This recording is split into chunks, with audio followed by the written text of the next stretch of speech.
কংগ্রেস নেতৃত্বকে অস্থির বলে আখ্যায়িত করলেন প্রদেশ বিজেপি মুখপাত্র। ছাত্রীদের সরকারি তরফে স্কুটি দেওয়ায় ঘোষণায় কংগ্রেসের বিরূপ মন্তব্য।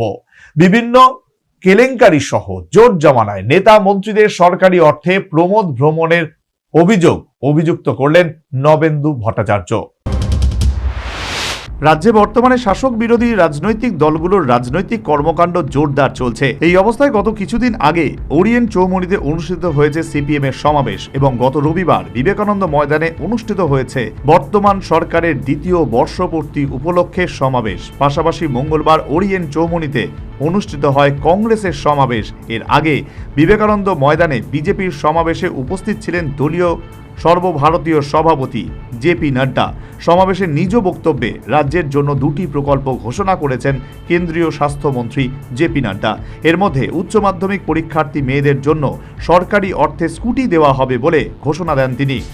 বিরোধীরা কেন্দ্রীয় স্বাস্থ্যমন্ত্রীর এই ঘোষণাকে কার্যত ইস্যু করেছে। অপ্রাপ্ত বয়স্ক মেয়েদের কিভাবে স্কুটি দেওয়া সম্ভব তা নিয়ে বিরোধীরা প্রশ্ন তুলেছে। এমনকি মঙ্গলবার ওরিয়েন্ট চৌমুহনীতে কংগ্রেসের সমাবেশে বিষয়টি উত্থাপন করে কংগ্রেস নেতা বিধায়ক সুদীপ রায় বর্মন এই ঘোষণার সমালোচনা করেন।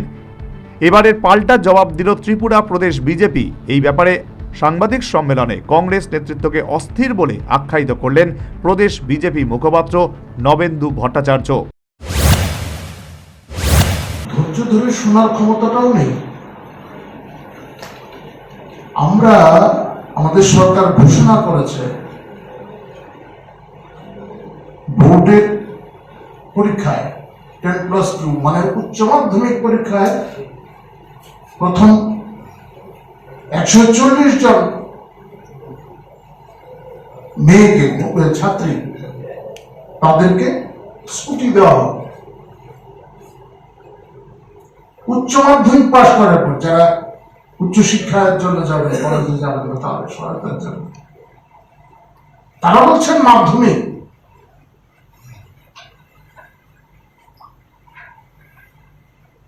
এইভাবে কিভাবে তারা এই সমস্ত কথাগুলি বলেন? খতিয়ে তো দেখতে পারতেন যে গভর্নমেন্টের যে অর্ডারটা আছে সেই অর্ডারটা খতিয়ে দেখতে পারতেন যে সেখানে কি লেখা আছে, সরকারি যে কাগজটা বেরিয়েছে তাতে কি লেখা আছে। একই সাথে বিভিন্ন কেলেঙ্কারির উদ্ধৃতি দিয়ে কংগ্রেস জোট জমানার সমালোচনা করেন নবেন্দু ভট্টাচার্য। সংবাদ পত্রিকায় এই কার্টুনটা বেরিয়েছিল, 5 বছরের কর্মকৃতিত্ব, পঞ্চায়েত রাজ খতম, গণতন্ত্র, তারা গণতন্ত্রের কথা বলেন। পুরসভার অপঘাতে মৃত্যু, পঞ্চায়েত ভেঙে দেওয়া হয়েছিল, পুর পরিষদ ভেঙে দিয়েছিল, সরকার নির্বাচনই করেনি। তারা খাদ্যের কালোবাজারি,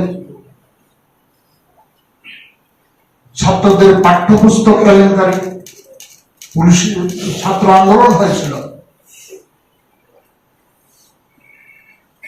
গুলিত ছাত্র প্রাণ হারিয়েছে উদয়পুরে।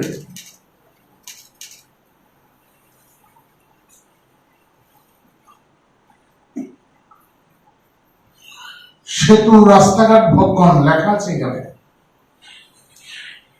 একটা দৃষ্টান্ত দেখাতে পারবেন না আমাদের ক্ষেত্রে। বিভিন্ন স্কিমের টাকা লোপাট। শুধু তাই নয়, কংগ্রেস জোট জমানার চাকরি কেলেঙ্কারি থেকে শুরু করে মঙ্গলবার কংগ্রেসের সমাবেশে বিধায়ক সুদীপ রায় বর্মন বর্তমান রাজ্য সরকারকে ভাই বন্ধুর সরকার বলে যে তির্যক করেছেন, এর জবাবে নবেন্দু ভট্টাচার্য বিজেপির একাত্ম মানবতাবাদের ব্যাখ্যা দিলেন। বলছেন ভাই বন্ধুর সরকার,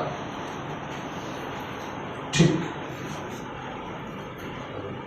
আমরা তো এই রাজ্যের জনগণকে ভাই বন্ধুই মনে করি। আমরা তো একাত্ম মানবতাবাদী বিশ্বাসী। আমরা মনে করি আমরা এক পরিবারভুক্ত, কেউ আমাদের থেকে বিচ্ছিন্ন নয়। আমরা সেই আদর্শ নিয়ে চলি, অন্তর্দয়ের আদর্শ আমাদের। একদম এই সমাজের অন্তিম ব্যক্তির উত্থানের কথা আমরা চিন্তা করি, বলে তারা আমাদের থেকে বিচ্ছিন্ন নয়। ভাই বন্ধু তো অবশ্যই।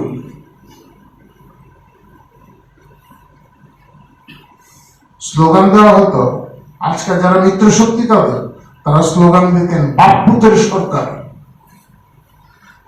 আজকে মিত্র শক্তি, কিন্তু বাপুতের সরকার, এই ছিল স্লোগান।